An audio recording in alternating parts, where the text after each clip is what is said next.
So you said Jake? Jacob. Jacob. Okay. So so I'll just start with that question. What do you think happens after this life? And Okay, and sure. We'll go from there. So Sure, we already... yeah, Okay. it's I think it. We're going? Yeah, it's on. Okay. What do I think happens after life? Well, I think we just degrade as biological organisms. I don't think there's any life after death. Okay. Or any kind of other existence. And so you would say you don't have a soul or a spirit or anything that's separate from your body? No, separate from my body. That kind of thing. No. So, sounds kind of harsh to say you have no soul, but... I know. Well, I'm a ginger, so they already say that. No, Oh, okay. So, did you always believe that, or did you come to that conclusion at a certain point, or what? We went to church as kids, but it never made any sense to me. I saw a lot of fallacy in it, and saw a lot of hypocrisy, and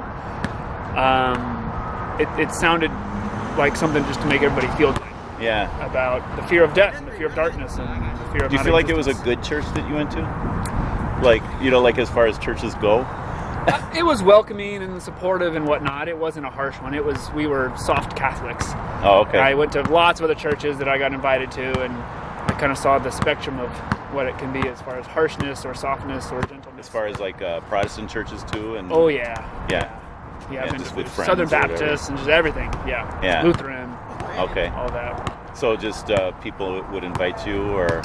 Well, in the Bible for- Belt, I'm from the Bible Belt, so people Yeah. come up to me all the time in the street and want to save me and all that kind of stuff. Oh, okay. So get invited to lots of churches in the South. Yeah. Well, just so you know, I'm a Christian, and I do want... I can't save you, but I do want you to be saved. Okay, So sure. I'll just tell you that right up front. Sure. I mean, obviously, like if I believe I'm going to heaven, and other people have the opportunity to go, why wouldn't I want that for them? Sure. You know? That's understandable. But at the same time, yeah, to me, it was a miraculous experience that I've had that I would want for others, and it's not something I can replicate. Yeah, It's something, So, Jacob, would you say you believe in any kind of a higher power or God or anything like that? No, I mean, I'm open to the idea that this was all created or given some kind of thrust, but I'm pretty hardcore in the science, I would say.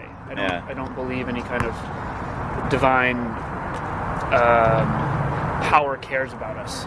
Okay. I think that's pretty clear from what we see with child cancer, AIDS, and torture and murder and all that. Yeah, all the bad things. Yeah, it doesn't seem to jive with any kind of loving or caring entity. Yeah. Would you say that's your main reason for not believing in God, or is it more that God can't be proven scientifically?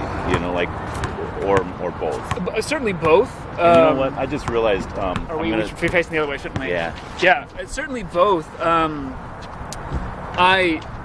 look for proof for anything I'm going to believe. I don't believe in the fairy, the tooth fairy or Zeus. Or there's lots of gods that have existed and lots of millions of believers of different religions. Yeah. And none of them have any more proof than the others, and so I don't see why anybody could stick to one as opposed to another. Yeah. And all the books that they're based on, the foundational doctrines, have clear hypocrisy and I think fallacy and contradict each other. So it's either they're all true, which seems to not be possible, or none of them are true. Yeah. And I go with the latter. Do you think it has to be all or none? Yes, certainly if they contradict each other, unless there's just one that's correct, and I don't know what that would be. So if they all are true, but they contradict each other, then what I'm saying is, well, couldn't one be true and the other one's false? That could be the case. That could be the case, and then but how has God so failingly given that to everybody, and given false religions to some, and not to, it just doesn't make sense for a caring, concerning, loving God. Yeah. To mislead all these tribes and guide the other ones, etc. And so this idea that God is loving and caring, where does that come from? Well, it comes from all the monotheisms. I think the Greeks maybe had the closest interpretation of what gods may be, because they can be frivolous and mean and caring and angry and kind and loving and all the things, because there's a God for all of that. Yeah. And that seems to be the world we live in. Yeah. Certainly the Judeo-Christian God comes off as either incredibly wrathful or very loving, and those themes are very contradictory themselves. Yeah. Not always the most respectful to certain tribes, like the Amalekites, who he says should be exterminated. So anyway. Yeah. That's part of that's why I asked you, where do you get the idea that God must be loving? Is God obligated to be loving? You know, I mean, the Bible does say God is love, but then also gives, like, could God have other attributes other than love? And what happens when those attributes conflict with each other? Yeah. So here's the big question that I believe is a question that we have to ask of all religions, you know, is if God is loving, and yet we all know that we, you know, like we break moral standards, you know. Sure. Like I'm sure you have moral standards even though you don't believe in God, of but course. yet do you follow the same moral standards you believe in? Completely. Well, sure. I mean, I try to, but Right. but the Christian God is also said to be perfect and omniscient and omnipotent, and so being all powerful and also all knowing, why would you create a world with so many horrible things if you have the power to change it and the knowledge that it's going to happen? You see all these contradictions. So do you think is there a limit to?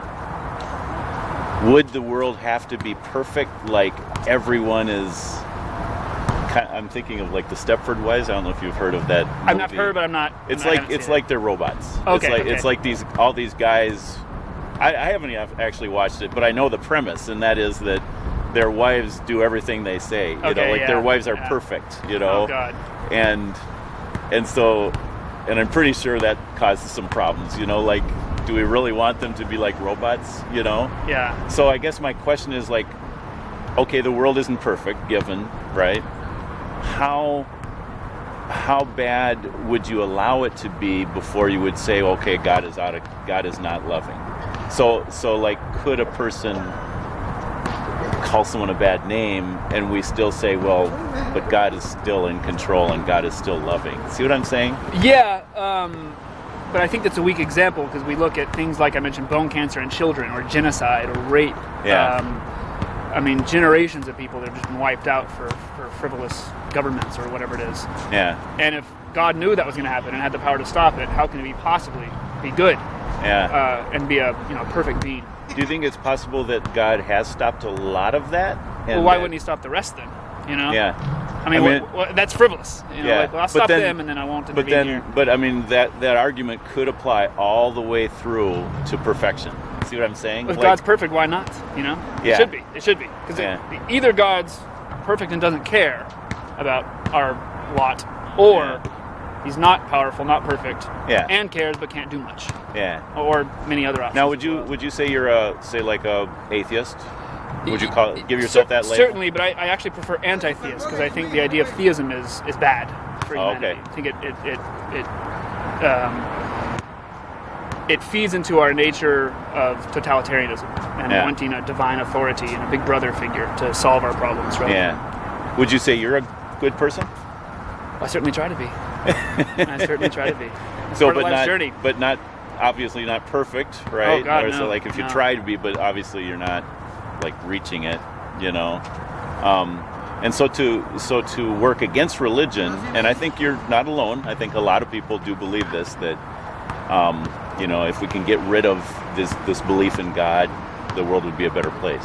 Oh yeah, certainly. Yeah. Now, have you read some of the books like Dawkins and Hitchens and some of those? Yeah, I have. Is that kind of where you get these beliefs, or not where I get them, but they've supported helped my argument. Yeah, I think they've helped my argument, helped my understanding. I also read, Jesus was 12 years ago when I was really trying to find God. I read a lot of books that were more of the academic explanation for why God exists and the historical Jesus and things that were pro Christianity. Yeah. And they just didn't make a lick of sense to me. Yeah.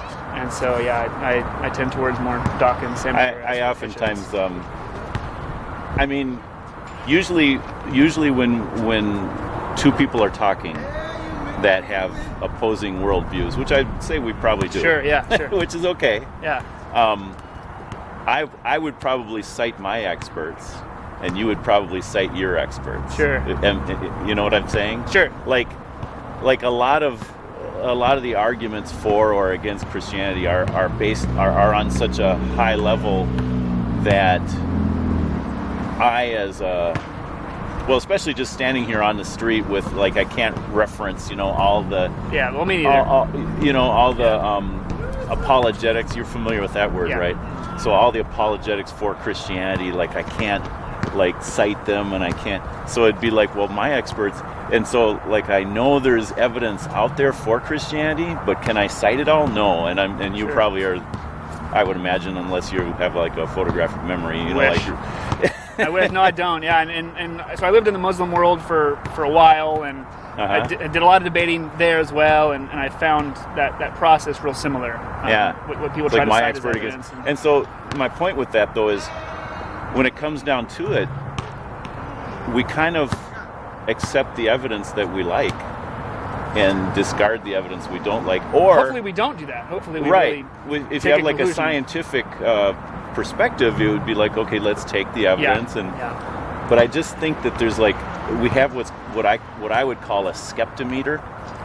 Like like my skeptometer for say an atheistic argument would be higher, and I'll admit it, you know, like it'd be like, okay, I'm pretty sure of Christianity, so like if you got some evidence that, you know, is against it and is for atheism, I'm going to require, you know, like it's kind of like if two people work with each other and one like signs a contract to work with another person, if he really trusts that person, he's not even going to read it. He's just going to sign it. See what I'm saying? Sure. But if it's like, I don't trust you or I don't like, you know, what you're doing, I'm going to read every, you know, I'm going to find something wrong with it, you know? So, I guess bottom line, that's kind of where, you know, like where we're at, you know? That is a human trend, isn't it? That we confirmation bias. Confirmation bias, of course. What's always bothered me the most about religious people in general, and I mean from a wide variety of religions, they'll see God in the slightest, most insignificant coincidence. And we're pattern-seeking animals. I mean, if you look in our evolution, we have to see patterns. We have to know that shade in the grass is a tiger and it's danger, and that sound is a grizzly, right? We're pattern-seeking. But I'll see people that as a pandemic rages and kills millions, and they didn't get the virus, or they were saved by the virus. Oh, God must have intervened. And I think, well, what do you think about the other people that were that suffered before they died and strangled to, you know, asphyxiated? Apparently, God didn't give a shit about them. Right. And so that ends up making me mad that they would be so selfish. They think the world is all about them. God's all about them. Yeah. And then that's a human characteristic. Of course, we think everything's about us. We're the only one experiencing it. I can't experience life as you experience it. And I think that's an unfortunate trend in the behavior of a lot of religious people. Seeing any little possible good thing coincidences happen all the time. Everything's random. Well, that must be God. But let's discard the bad things. Let's not pay attention to them. God has a plan for us. It's wishful. I heard Einstein said coincidences are God's way of remaining anonymous. So it's like, so I would say, have I experienced God? Yes, I have. Now, can I point to things that are totally going to convince you, you know, a skeptic, that I have? No, I can't. And why would you would say that's coincidence, you know? Well, and the question is, why would God reveal himself to you and not me? You see? Yeah. And why would God make our eternal happiness or torture, suffering, dependent on people not even hearing about it? Yeah. Right? Now, do you feel like you have a good understanding of Christianity? Yeah, I would say so. I've done a lot of my own studying. Hell, my two best friends in life are Christians, and we have lots of talks. Okay. I'm basically an uncle to their children. Yeah. It would be a godfather, but no, it's not. It doesn't work out, does it? Yeah. I've had entirely maybe too much experience with religious friends that try to convert me, but I've done a lot of studying on my own, you know, reading the Bible and that kind of stuff. Yeah. I mean, probably one of the hardest chapters in the Bible for Christians, and probably, you know, rightfully so for atheists, is Romans chapter 9, which talks about how some people were made for common use and some were made for, I don't know exactly the word, noble use. And it's like, and so basically it's saying that God has the right to save who he wants to save and not to save others who he doesn't want to save. And why is that God worth worshiping? Right. And so yeah, I mean, that's a dictator that chooses who lives and who dies and who gets to be the noble class and who gets to be the suffering slave. And so even like you were saying, you're talking about some of the tribes of, you know, like that were annihilated by Israel. And so so this is the reason why I was asking if you have a good understanding of Christianity. Is a lot of Christians, myself included, go for a long time in our lives with the idea that man was created good, and he was, according to the Bible. Ruined it, apparently, according to the Bible. And that's another thing that I'm not a fan of. Well, what I'm saying is... it's very misogynist. Yeah. So what I'm saying is Genesis chapter 1 talks about man being created, actually everything being created good. And then when man is created, it's very good, And so it's like, if our understanding of Christianity is based on Genesis 1, it doesn't make any sense. How could a good God just, allow some people to go into hell for eternity, or, not save some people? I mean, we're all so good, why wouldn't God save everyone, But then we have to read up until Genesis 3, and it says that we're under a curse because of sin, and therefore we all have this sense of right and wrong. We all know good from bad, and we all do the same kinds of sin that Adam did, so we're all guilty, What? And so none of us are worthy of heaven. We're all if we get the justice we deserve, it wouldn't be heaven. It's not like, oh, I'm such a good person, God owes me heaven. It's more like, no, God owes me hell, and everybody, because of how we were born. I didn't make that choice to introduce evilness into the world. Yeah, you didn't either. So we're being punished for we're born sick and commanded to be well, and that's I think it's hard to understand. A dangerous mentality. One of the things that I also understand about Christianity is, just because I don't understand something doesn't mean it's not true. So, for example, the Bible talks about Jesus being 100% man and 100% God, right? Yeah. And I don't understand how that could be. I see a point. I think you can understand, though, that you being described as a member of a flock who's born cursed and born sinful, by no choice of your own, and having to essentially beg and plead to try to get into this other eternal life or get tortured forever, that's not a good predicament to be in. I don't think it takes, I've never met anyone who has begged or pleaded to get into this other, Isn't that the essence of Christianity? Well, hoping to please God, for eternal praise of God. Actually, no. That has created us in a situation that we didn't choose to be in. Yeah. It says, you deserve hell, like you just said, but maybe you'll get to go to heaven if you earn it. That doesn't seem like a very loving, perfect, omniscient. Yeah, so if that's true, so oftentimes, I feel like it's pretty important, if a person rejects Christianity, maybe the least I could do is help them understand maybe the Christianity rejected isn't the Christianity that's taught in the Bible. See what I'm saying? Well, then where else could Christianity come from? Well, I mean, it is, what I'm saying, it is taught in the Bible, but the Bible nowhere says that we have to earn God's approval or earn our way to heaven. It does say only through Jesus can one be saved. Yeah, and so it says that by grace you are saved through faith, not of good works. So that which means you should just be credulous if I can misinterpret. It's a gift from God, so that no one can boast. And so I, as a Christian, I actually go through life, every day. I'm feeling like, okay, I don't deserve to go to heaven. I've sinned. I have lied. I've stolen. Despite a really good upbringing and a really good background, I have made moral choices that are. Isn't that just part of being a human and the human journey and trying to learn how to work in society as a social creature? I don't think you deserve eternal torture and suffering. Part of being human, like Christianity says, if we do good, right? If we're helping people all around us, if we're using the gifts God's given us, the energy, the health, the wealth, all the resources we have to help other people, it doesn't say that we're good people. It says we're people.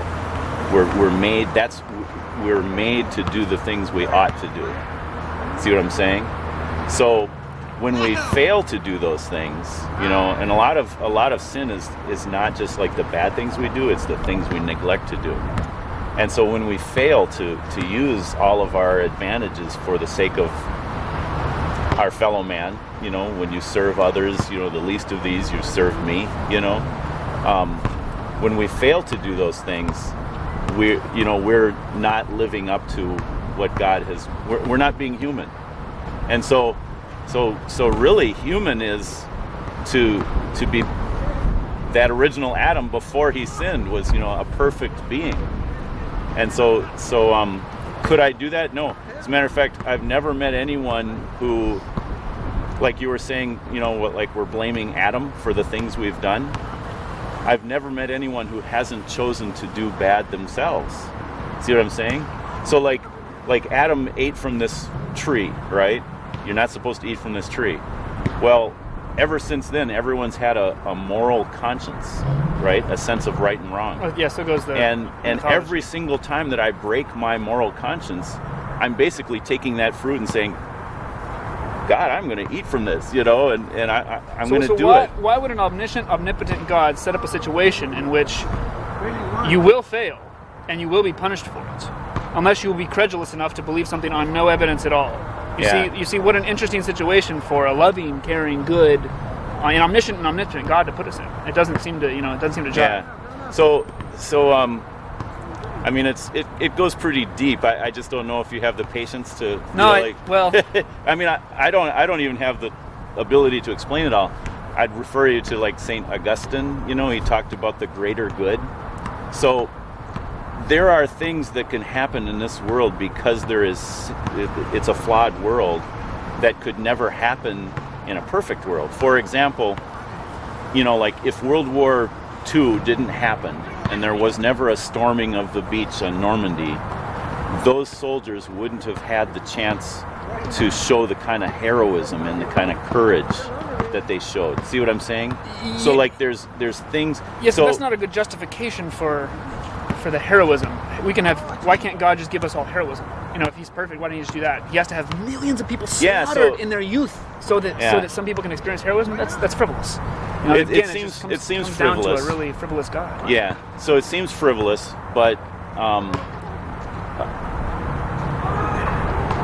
mean, I hear the argument that without bad, how could you know good? Yeah. But again, why do we need to know that? So if the world's perfect, why do we have to know good? Yeah. Why can't it just be? See, if God's so perfect, just send us right to heaven, right? Why create creatures, test them, and also make it really mysterious how they're going to find out about you? Some people in the world still to this day haven't heard about Christianity, and yet they're condemned for eternity. I mean, what a bizarre situation for an omniscient omnipotent. It just doesn't. It's interesting mythology, and I think we've learned a lot from it, just like we have from all the others. But I don't think it holds its weight in logic or evidence, and that's where I'm at. I mean, the Bible actually says the fear of the Lord is the beginning of wisdom. Okay. The fear of Big Brother is the beginning of good servitude. Yeah. I mean, this is totalitarianism. So the fear of the Lord, for me as a Christian, just to kind of explain, is to say God has the right to do with me whatever He wants. He made me. I'm a creature. He has the right to do with this whole world anything He wants. Anyone in the world. You think it's healthy to think of yourself as in such a fashion as basically a slave or a sheep for slaughter? I actually okay, let me back up. And that I don't deserve anything. Let me even add a little bit more to it. That I don't deserve. I agree with that. We don't. I don't deserve. The world doesn't know us anything. Okay. Well, I agree with that. Yeah, okay, we're not can agree there. We're not owed life. I mean, look around. So okay. So it sounds like you agree with me, but what I was going to say is that doesn't sound like a very healthy attitude. Like a healthy attitude would be like, I am a good person and I am worthy and this, I should get what I want. That just sounds like arrogance and entitlement. Yeah, and entitlement, and it breeds discontent. No, I would say. I go through life constantly amazed. I get to be more appreciative if you don't expect. Yeah. No, I agree. I mean, I think as an atheist. I still grow up, thinking, things will work out for the best and things should go well. And when things don't go well, I get frustrated. And that's an attitude that I just have to work on, right? Because we are hopeful creatures and we are wishful and we do believe in justice. That's why we created justice. It's made up. There's no such thing as justice, but we made it up and it's working fairly well. And I think that's the journey of a skeptical secularist, is trying to figure out what are the values we want to uphold and believe in together and work towards them, and not believe in fairy tales that end up having negative consequences, as we see with religion all over the world. People killing each other all the time for religion, or just oppressing, just simple oppression. Some of the issues you've raised are definitely not issues that most Christians have dealt with or thought about, and they're good questions to be asking. But they really depend on a solid foundation and that's why I kind of went back to the fear of the Lord, is like, and another foundation is that we don't deserve anything, especially because we've sinned and we've gone against, what we know to be right. All people have a sense of morality, so that doesn't. So even like you also mentioned, what about people that never heard of Christ, but they do know right and wrong, and they've still gone against it, Or they've still gone with it. In most societies, they mostly, like tribal groups, they have an ethics code. Yeah. It's different in different places, Yeah. Well, we have a sense of.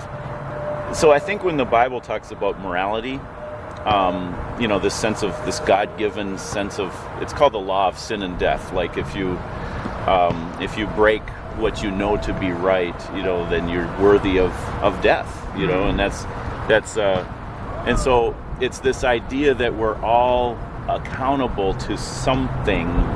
We might not call it God, it might be Allah, or some other kind of a being, or no being at all, but there's still this sense of accountability and this desire to want to prove that I'm a good person. Yes, I am, a good person I am. I don't know if you're familiar with My Fair Lady. Oh, man, it's been years. It's been years. But I've never met, like, I've talked with a lot of atheists, and I've never met one who is like not a friendly person like yourself, and doesn't want to somehow show that they're a good person, despite like I'm good without God, right? I don't need a reward in heaven to be a good person, or a punishment to threaten me, coerce me into being a good person. I'm just a good person all around, and they're very adamant about telling me that, and the Bible would say that's because they know they're ultimately accountable to something, They just can't admit it, or the biological explanation of that is that it's in our genes. We couldn't have evolved successfully as a human race without cooperation. Yeah. And so we have this gene built in that says I can't do too much bad, and then we have some thievery and stuff, but I can't do too much bad, or I'm not going to be able to pass my genes on, right? Yeah. And I want to get back on a point, because I think Christopher Hitchens, who you cited, so I know you're familiar with him, he dealt with the fearing God point, I think, really well. He said you're supposed to fear the one you're also supposed to love, which is the essence of sadomasochism.